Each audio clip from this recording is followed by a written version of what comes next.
fête foraine, ce sont les jeux de société qui vont être les terrains d'aventure de Nestor et Vinesha, les deux petits héros créés l'année passée.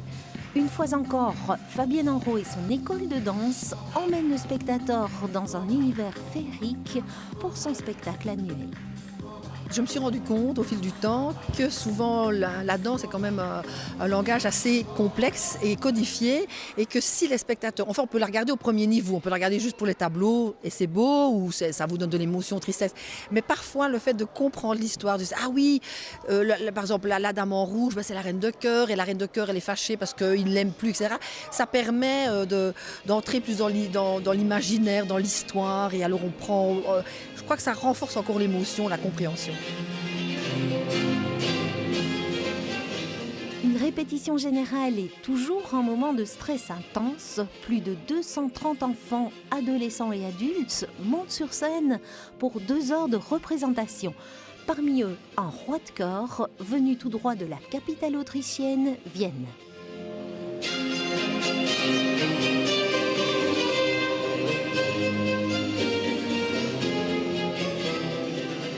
Moi, j'ai déjà travaillé avec Fabienne, avec des cours de danse. On a fait des cours de danse pour les enfants avec les danses anciennes. C'est ma profession, une partie de ma profession. Et elle m'a invité, elle m'a demandé si j'ai l'envie de suivre ce spectacle. Et j'ai dit oui, bien sûr, car je sais, elle a toujours des super bonnes idées.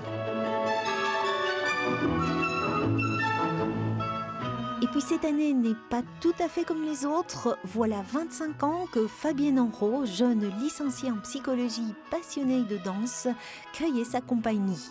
Un projet de vie qui n'a pas pris une ride.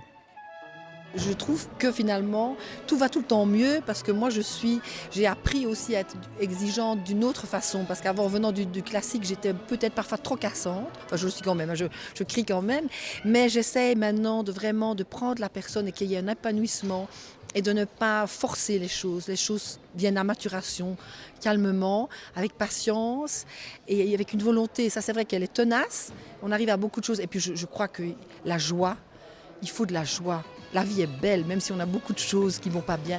La vie est belle et elle vaut la peine d'être dansée.